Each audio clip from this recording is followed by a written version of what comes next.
Guilt and grief is such a heavy topic that so many people have to deal with because they feel somehow they make themselves feel responsible for whatever death just occurred. And quite often that becomes their story. They take that on as their truth, that if I hadn't done this, if I hadn't done this, if I had done that, none of this ever would have happened. And the reality of it is, none of that is true.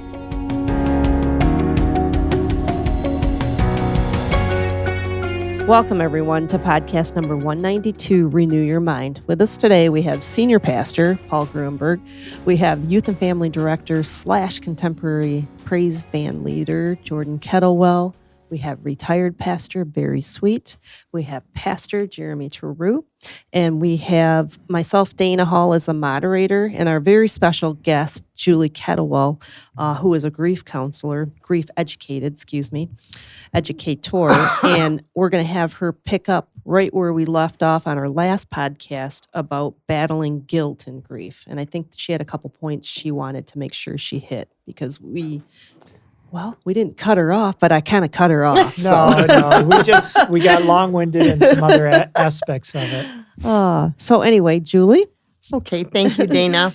Going back to the topic of grief that we talked about last time, it is such a heavy topic, and it's something that, or the topic of guilt and grief is such a heavy topic that so many people have to deal with because they feel somehow they make themselves feel responsible for whatever death just occurred. And quite often that becomes their story. They take that on as their truth, that if I hadn't done this, if I hadn't done this, if I had done that, none of this ever would have happened. And the reality of it is, none of that is true, but trying to convince someone who has just dug their heels in on that, to convince them that it's not true is not an easy thing to do.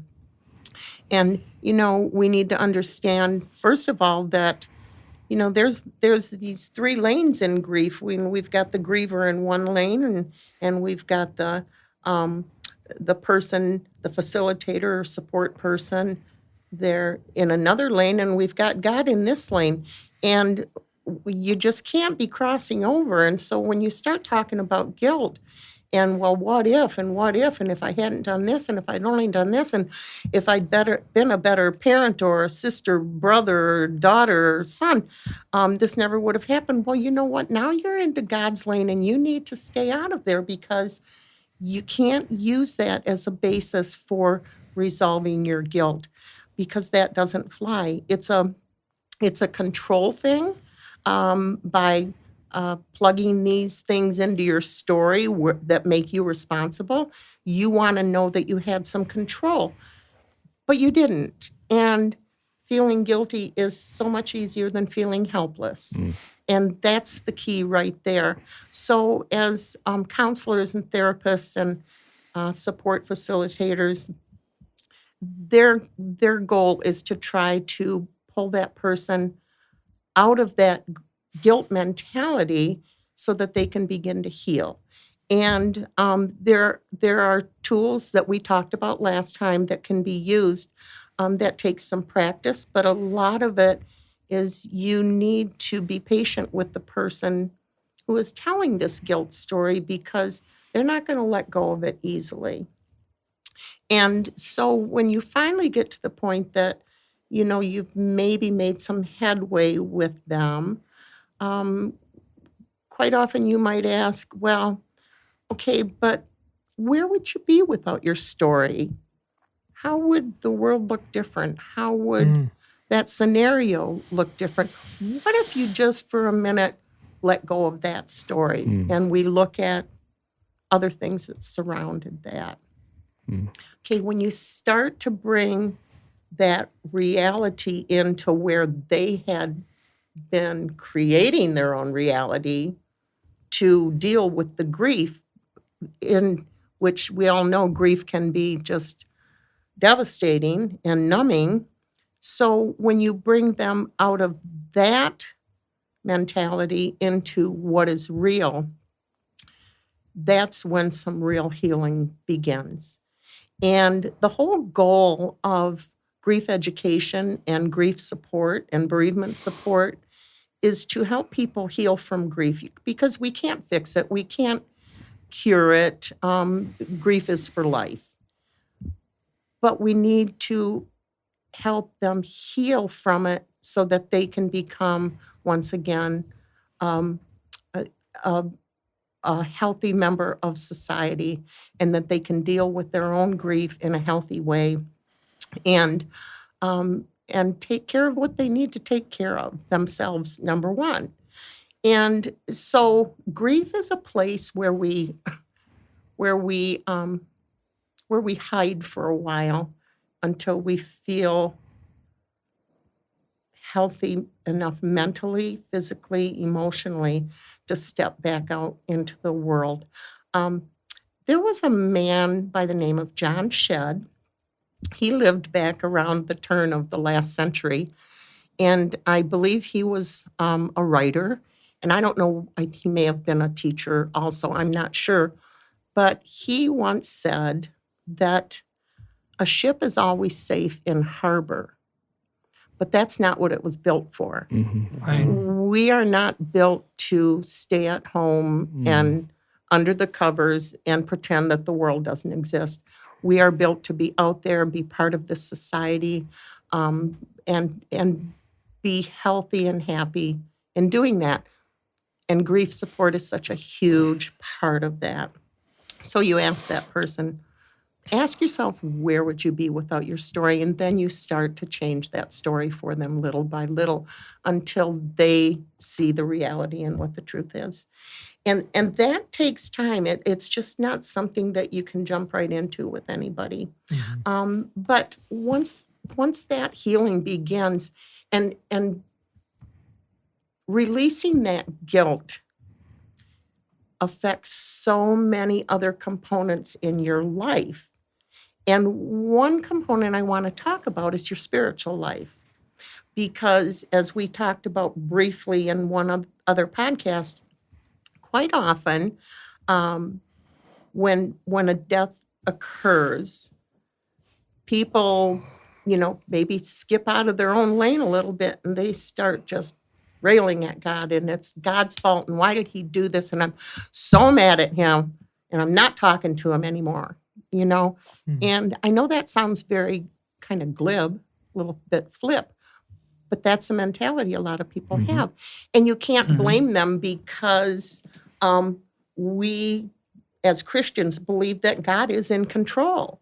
So if he's in control, why did he let that happen? What did I do that he was so mad at me that he did this? Or what did they do to deserve that? And it's not about that. You're getting now into God's lane. The what ifs, the why did this happen? We don't have answers to that. And so we do the best we can, and we use that guilt to armor us until we can free ourselves and release that guilt. Once we can release that guilt, people will find themselves then praying for grace without even realizing that they're praying for grace. And maybe they've been doing that all along without actually literally saying a prayer. But you ask for grace, and you pray to God for grace. And grace is so, in grief, it is so multifaceted. It's not just one thing. It's not just asking for the grace to help me get through this day and help me to heal. It's the grace that you ask for to not just help yourself and to get through that day, but for you to be able to find the grace to extend to others who have maybe not been very kind or understanding to you during your grief period. And that's a very real thing. And I see grace, it's being a two-way street there, kind of, because we ask for it for ourselves in our healing, but we also need that extra level of grace to extend to others, because so often people make you feel like, why are you still crying about that? Aren't you over that yet? And this actually happened to me, and it's happened to many people. I was in the grocery store one day, and it was not long after the loss of my daughter, and I saw somebody come around the corner at the end of the aisle, and they saw me, and it was somebody I knew, and I was just about to wave, and they went and turned around and went the other way. Well, I felt awful, and that didn't happen just one time. So imagine me standing there with my grocery cart thinking, maybe I shouldn't even be out in public if I'm making people feel that way. But I didn't make them feel that way. No, people have They- their own their own feelings. And That's on that's them. where, and that's the whole point of raising the bar on grief literacy and normalizing this so that people don't have to be afraid, and that people in grief don't feel like they have to go into isolation. But you know, And the reason for the isolation is they feel that what they're experiencing is not allowable in society. they feel ashamed Yeah. because they aren't getting over it quick enough, and which there's there is just no time limit on grief. But I just see grief often begets guilt, but guilt begets grace. And So- Well, I think it's interesting that as you're walking through this whole process, so we've got guilt, which is, or not guilt, we've got our grief, which is pain, and our pain we can be very raw, and within that, oftentimes, depending on the circumstances, seeps in the guilt. And you mentioned the guilt being an armor, and of course it is, but it's kind of a false armor. It's not an armor that protects us. right. It's just an armor that we're Counterfeit armor. it's cover. It's something we hide Yes. behind. So we've got that guilt that seeps in, and it can destroy us.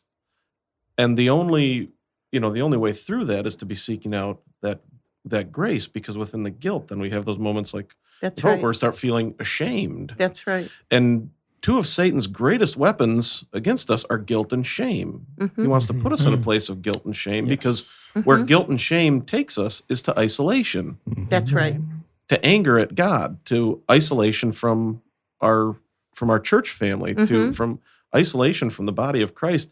And it's like a predator pulling the injured or the weak animal away from the flock. Yep. And so, Yes, I that's think a lot of times we don't think about it in that context, that when we're grieving and we're having those feelings, that's when we're at our weakest, is when Satan's going to attack. Right. And obviously, as you leaned on, we never find a way out of that until we seek grace. That's right. Well, and then That's right. seeking grace within the community. Mhm. A lot of people who have lost a loved one, who are regular churchgoers, it takes them a few weeks before they can come back, because they're going to be sitting in the same pew that they normally sat with their loved one, and they're going to be sitting around people who they normally sat around, and all of a sudden, they don't want to face having to deal with Yeah. all that's going on, and a part of the people who are surrounding them, extending grace to them, allowing them to, I don't want to cry in church. Well, That's right. you know It's what? humbling. Go ahead and It's- cry in church. Yeah. It's all right. I'm going to sit. In fact, I'm going to come up and sit with you this time, Yeah. and be with you, so you have someone you can lean into, along with God, of course. So Yeah. that extension of grace is so important. It's so multifaceted, and it comes from so many directions and goes out in many directions. But again, that's part of the process. It's not something that just, oh, well, okay, today we're going to extend grace to everybody, Yeah. or I'm going to get some grace. I really liked that you said it's not only seeking grace for the person suffering the grief, for others, because so many others are hurt. Mhm. And I'm not talking about the person that's grieving, but that person can really hurt other people. That's right. And those people need to maybe extend some grace That's right. back to the grieved That's right. person. I guess I've heard of some relationships that have been severed, Mhm. you know, Mhm. I'll say forever because of that. Mhm. But Mhm. it's the grief on education or The lack of education, lack of the grief education. illiteracy. I'm making up words now. Yeah, Well, because but understand grace is a God thing. yes, And Yeah. and we oftentimes think it's something we have to manufacture, but it's something that God gives us. The Holy Spirit leads us into imparting grace on those who are hurting. Even if we're the ones who are hurting, God imparts grace into our lives too, Mhm. so that we can manage, so that things will be okay. You know, just to know, even in the midst of difficulty, that you can see that it will be okay, that there is a light at the end of the tunnel is so important. I have hope that I will not get past this grief, but that I'll be able to manage this right. grief. That I can live with it because Mhm. that's what you have to do. You have to live with it forever. One of the things that strikes me is that when you first come back, whatever it is, whether it's church or work or whatever, I think one of the fears is I'm going to deal with all day people asking me how Yes. I am, and I don't want to talk about it. I just want to, Mhm. I'm not ready to do it, but I want to get out there and figuring out how to navigate that. Um, Again, referencing my cancer journey is after one of my surgeries, which was a really big one, is I had to go back because I was the pastor, Mhm. but I was just dreading dealing with people asking how I was doing, Yeah, and Yeah. that's a form of grace. They wanted to care for me, yeah, but I was having a really hard time walking back in that building, figuring out I don't want to do this all day long, yeah, and deal Yeah. with it. But unless you do it, you got to get past that at some point too, exactly. and you have to take the leap and just, they're going to care for you. Let them care for you. Mm-hmm.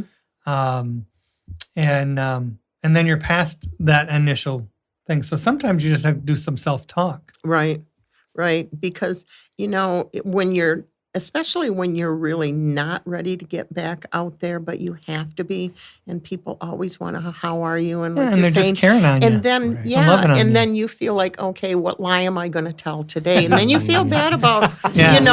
like your Yeah. life has turned into one big lie because I'm doing just fine. I'm great. And even Look though at you're me, not. and you're Yeah. not. But interesting back to what you were talking about, Pastor, is Mhm. reintegrating back into the church family, Yeah. which is hard afterwards. And it's a lot of it is because of that. So many people want to love on you and care for you. And every time somebody comes up and grabs your hand, you just start bawling. And then you Mhm. feel embarrassed and then you walk out of church. Mhm. Okay, or go Yeah. hide in the bathroom for the whole service. I mean, I did that once. But, Sure. but you do what you have to do. Right. And I was so grateful when the streaming services started Mhm. because I didn't have to miss church. I could stay home and I could still participate. But it was a long time before I could go back into the church. And exactly what you were talking about is the people around you. But what you have to also consider is that for so many people, when they walk back into that church, the first thing they see is that casket. Yeah. It's a Yeah. mental Mhm. thing. That's And that is really hard Sure. to overcome. Yeah. It took me years to get past that and walk back in and sit down as a participating yeah. member. I never thought of that. Oh, it's Yeah. a huge Right. thing. Yeah. It's a Even huge even thing. live streaming allowed you to not sense that until you Yeah. were physically present. That's right. Because all of a sudden your brain takes you back Yeah. to You see it. that moment. Yeah. Yeah. Mhm. So Yeah. And That's a good point. the body of Christ is wonderful in wanting to surround the hurting person with Right. love and kind words and encouragement. But I imagine that can be a bit overwhelming when it's a It is. lot It of is. people and they all mean well Oh, no and they want to question. comfort and love. Yeah. But receiving all of that, I imagine, can be just an overwhelming So- amount. It is. So just understanding that dynamic then, should we help people to understand that that's just people wanting to care for them and that they're going to experience it whether they wait a month or 3 months or 3 years, that people are going to extend that love to them by showing that we care for you. We want to make sure you're okay. I think that people in general already understand that. It's dealing with Yeah, it I think from From the their receivers. perspective. Yes. Yeah, from Receivers, what I yes. think it's not even. Yeah, I think people inherently do understand that, even when it's well-meaning. I think the big problem there is, the grief being such a raw nerve that all of the kind statements, when you start to try to like step back into the world and into your life, the kind statements are still a reminder. The Yes. kind statements are still, there's still lemon juice in a cut. Yeah. They're salt in an Salt in open the wound. wound.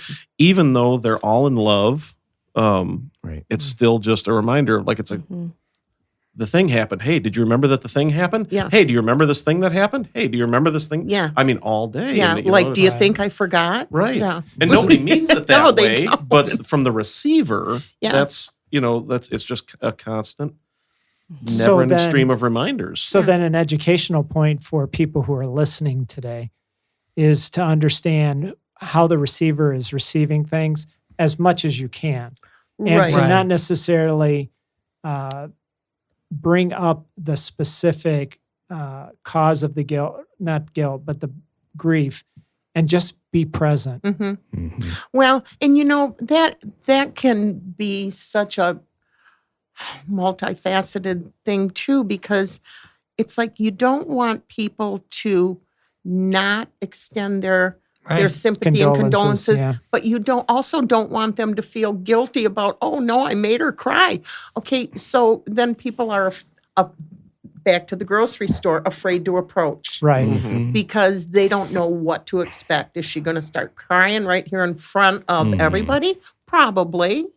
But it's okay to go ahead and extend that kindness and that love and you back to what you were saying about being surrounded by that in church, even though it might take a long time to even get to that point, as it did with me, to be able to do that. And it's because of those little stings and those nerves, those open wounds, that any little thing can still set you off.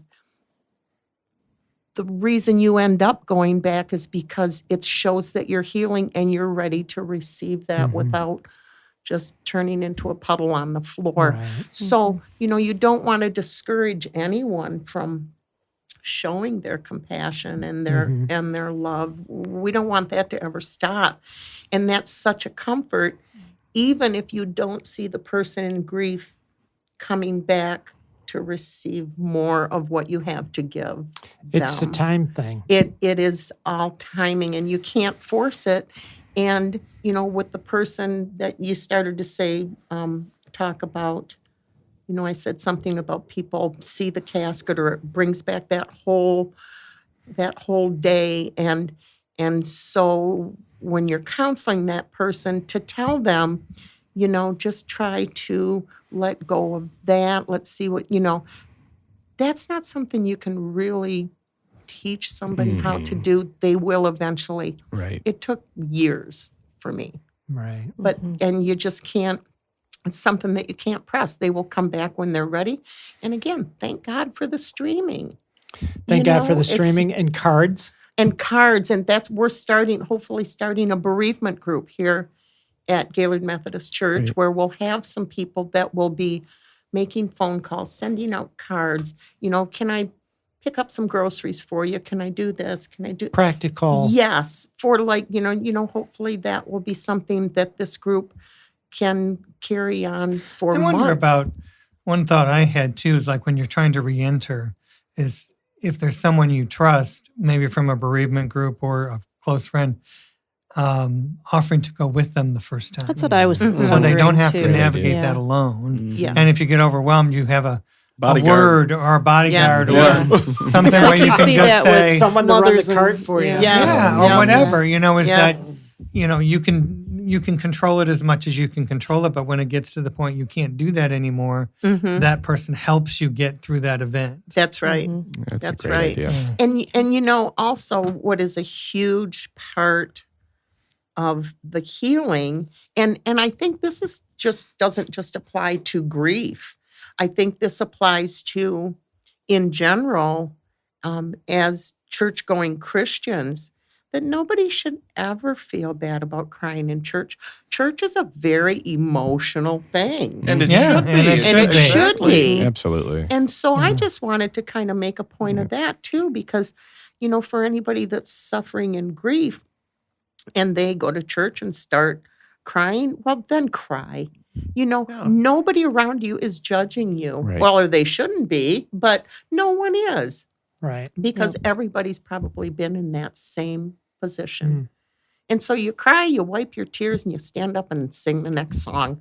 I mean, but that's what it's about. Right. That's the Yeah. whole thing. Amen. So I Yeah. think that's Yeah. That's well a good place. said. Yeah. Well Thank said. you. Well, that's part of taking the mask off, like we've been Mhm. Yeah. talking about. Mhm. yeah, and it's allowing like, here I yourself- am, Lord.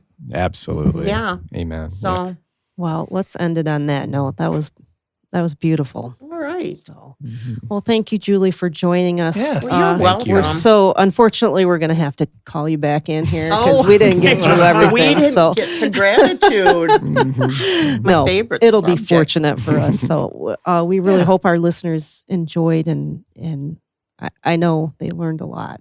I know everybody around the table learned a lot too. So thank you everyone for listening. We come to you from the Gaylord Methodist Church, and we'd love to have you join us on Sundays, either in person or via Facebook and or YouTube.